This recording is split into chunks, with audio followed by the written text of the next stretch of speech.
um homem egípcio então nos ajudou a tirar a água hoje, nos livrou lá dos pastores e ainda deu de beber o nosso rebanho. Aí Jetro diz, mas aonde é que está esse homem? Nós precisamos agradecer esse homem. E elas então revelam que Moisés está ali. Chama Moisés e Moisés se apresenta e Jetro imediatamente, vendo naquele homem, um homem de Deus, né, um homem que parecia ser um homem de moral, de responsabilidade, de honra. É claro que Jetro já pensou em tantas filhas que tinham, que estavam solteiras, precisavam se casar. É evidente isso. Zípora nessa hora já estava apaixonada por Moisés, né? O pai já detectou isso, é claro. Então Jetro, que era um sacerdote, um homem que parece aí que era temente a Deus, embora não conhecesse a Deus, mas era um homem temente a Deus, oferecia sacrifícios a Deus. Então ele chama Moisés para morar com ele, e Moisés passa então a cuidar das ovelhas de Jetro, que é o mesmo Reuel aí, e então Moisés se casa com Zípora, a filha de Jetro. Moisés então passa a cuidar de ovelhas. Moisés tinha passado já 40 anos cuidando lá do Egito, aprendendo toda a sorte de coisas importantes ali. Aprendeu medicina, ele aprendeu as várias línguas que se falavam nos países vizinhos, ele aprendeu ali sobre botânica, ele aprendeu ali sobre construções, aprendeu como comandar um exército, se tornar um general. Então, estratégias de guerra, aprendeu como conduzir uma multidão, ele aprendeu ali como governar um país. Tudo isso era aprendido. Então veja bem que ele foi criado como filho da filha de Faraó, um possível até legislador, um possível até faraó ali no Egito no futuro. Foi criado assim. Então Moisés teve uma ótima educação, só que uma educação que não tinha como Deus o Deus legítimo, embora Moisés temesse a Deus, o Deus legítimo. Imagine a dificuldade que ele passou ali aprendendo tanta coisa, porque era ensinado também religião. Ele aprendeu tantas religiões falsas ali, tanta idolatria, mas ele não se corrompeu. Infelizmente, nós temos hoje uma realidade triste em nosso país principalmente, porque muitos crentes, quando chegam à universidade, estão se desviando. E olha que o índice é altíssimo.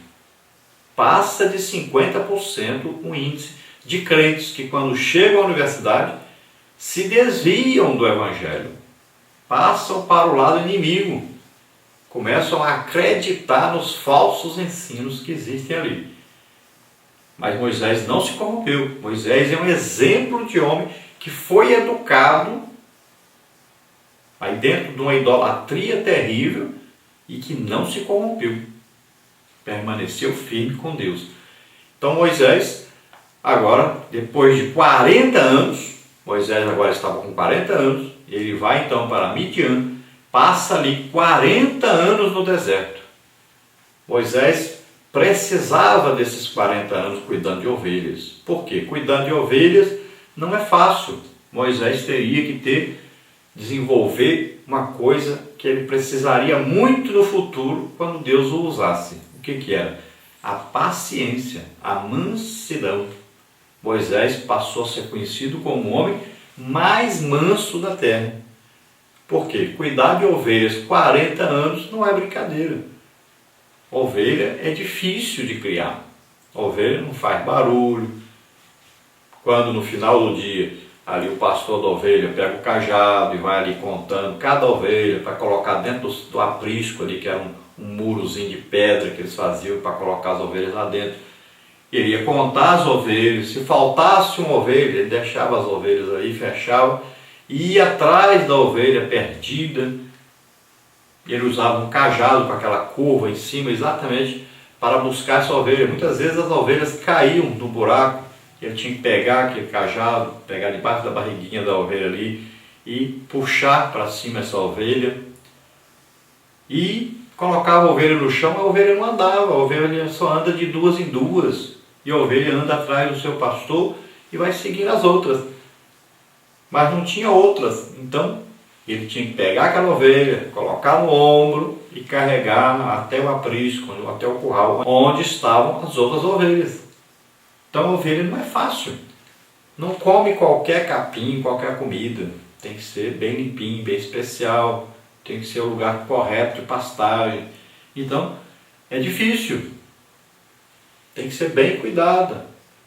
Agora, infelizmente, existem muitos pastores de ovelhas que não cuidam das ovelhas direito. Estão de olho apenas na lã da ovelha, mas não cuidam. E sempre existiu esse tipo.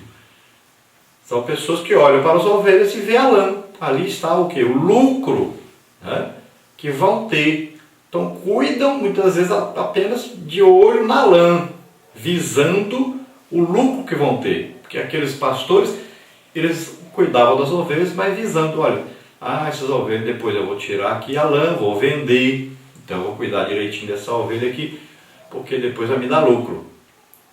Então é diferente. Tinha pastor que cuidava das ovelhas por amor. Então tem pastor que sabe o nome de cada ovelha, ele conversa com as ovelhas, então ele está sempre ali próximo das ovelhas, participando de tudo que acontece com as ovelhas, e tem um cuidado, um carinho, porque ele ama aquelas ovelhas. Não é porque ele ama a lã das ovelhas, mas porque ele ama aquelas ovelhas.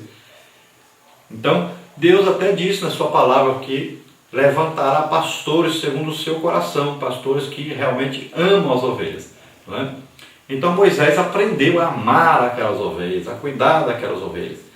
E durante 40 anos então, ele foi cuidando daquelas ovelhas, foi se tornando um homem muito manso, um homem muito humilde, apesar de ter toda aquela educação do Egito, apesar de ter sido criado para ser filho da filha de Faraó, né? Um homem muito importante. Então, Moisés foi sendo transformado em um outro homem. Então, aquele conhecimento que ele aprendeu tinha importância na sua futura tarefa, mas não era o mais importante. Moisés precisava de um contato maior com Deus. E nesses 40 anos do deserto, é claro que Moisés foi aprender a não tomar atitude própria, mas esperar a vontade de Deus. Ele foi aprender a orar, principalmente isso que ele precisava aprender. Ele precisava aprender a conversar com Deus. Ele precisava aprender a ter um contato íntimo com Deus. Então, durante 40 anos do deserto, muitas vezes as noites que ele passou ali cuidando das ovelhas, sozinho no campo, ele então foi aprender a conversar com Deus. E Moisés tinha um desejo no seu coração de libertar o seu povo. Ele não sabia agora o que fazer, como fazer. Muitas vezes deve ter pedido a Deus para usá-lo para isso. Mas ele não sabia como fazer. E 40 anos ele teve que esperar. Até o dia em que Deus apareceu para ele numa sarça. A sarça estava em chamas, mas não se consumia. Ele olhou aquilo e ficou admirado com aquilo. Que coisa maravilhosa. A sarça está aí com fogo, mas não está se consumindo. Então, ele chegou próximo para ver. E quando ele chega próximo, aquele Deus que ele estava orando, estava buscando, era o Deus que apareceu agora e falou com ele. Quando ele então vai chegar mais próximo para ver o que era aquilo, então Deus dirige a ele a palavra. E ele escuta então a voz dizendo: não se chegue para cá, tira a sandália do teu pé. Isso indica: eu sou o Deus Santo, Todo-Poderoso. Você não pode me ver pessoalmente, porque eu sou Espírito. Você não vai conseguir distinguir, você não vai conseguir entender a visão. Então, não se chegue mais para cá, quer dizer isso. Agora, quando Deus fala, tira as sandálias dos seus pés, porque o lugar que pisa é santo, quer dizer, onde eu estou, todo lugar se torna santo. Então, onde Deus se manifesta, aquilo ali então se torna santo. Santo aí quer dizer o quê? Separado para Deus, para uso exclusivo de Deus. Não pode a pessoa achar que está no local como qualquer outro local. Então Deus está agora dizendo, esse local aqui agora é um local onde eu estou presente. Então respeite esse local. Muita gente tem deixado de respeitar o local onde Deus se manifesta. A igreja tem virado uma coisa tremenda. As pessoas mascam chiclete, atendem telefone, passam torpedos uns para os outros, né? WhatsApp aí agora, e várias coisas que as pessoas fazem hoje, andam para baixo, para cima, vão ao banheiro, vão beber água. Então desconsideram o local onde Deus se manifesta. Infelizmente é o que está acontecendo muito hoje na igreja. Às vezes as pessoas vão cantar, vão pregar, estando em pecado, sobem lá no púlpito, como se fosse qualquer lugar, como se fosse sua casa, né? Desconsideram o local onde Deus se manifesta, infelizmente. Mas aqui então Deus diz para Moisés que aquele lugar estava separado para a manifestação dele, então ele deveria considerar isso. E o meio de considerar isso era esse que Deus queria, que ele tirasse a sandália dos seus pés. Por quê? Indicando que a sandália é a coisa que faz o contato do homem com a terra. A terra significa aí o local onde nós pecamos. A terra aí tem um significado de contato com o mundo, né? Então tira isso que faz o contato seu com o mundo.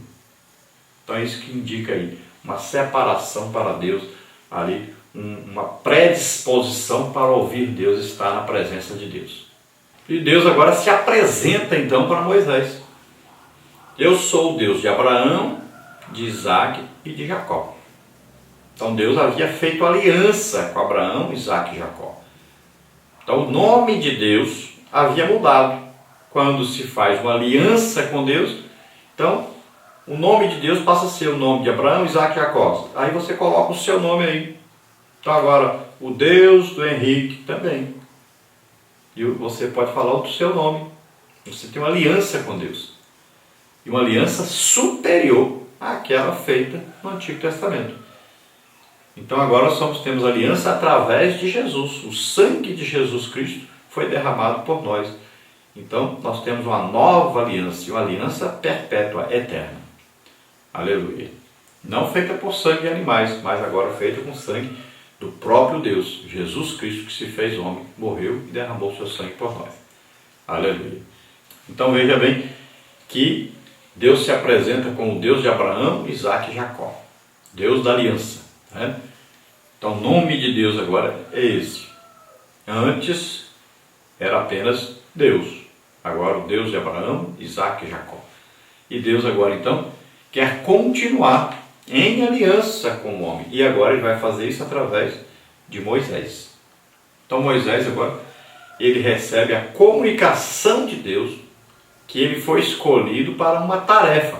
Veja bem, na maioria das vezes, nós oramos a Deus pedindo para Deus nos usar para fazer alguma coisa. Mas quando Deus nos chama para fazer essa coisa, a gente fala, não posso, não sei, não tenho capacidade para fazer isso. Chama outro. A maioria das vezes. Porque o homem, quando ele está pedindo uma coisa, ele está pedindo, desejando aquilo. Mas se ele soubesse quanto vai custar para ele fazer aquilo, ele não pediria. Então, quando nós chegamos a Deus pedindo para Ele nos usar,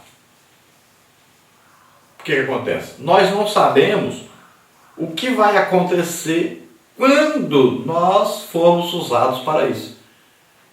Mas à medida que Deus então nos chama para fazer, você passa a ter consciência de que você, para fazer aquilo, precisava de um maior preparo, de uma melhor condição. Você olha para você e enxerga os defeitos. Aí você fala, não posso, não tenho capacidade para fazer. Chama outro, olha, tem até fulano, você começa até a indicar para Deus outras pessoas que são mais inteligentes, mais sábias, né, tem mais condições para fazer, para executar aquilo.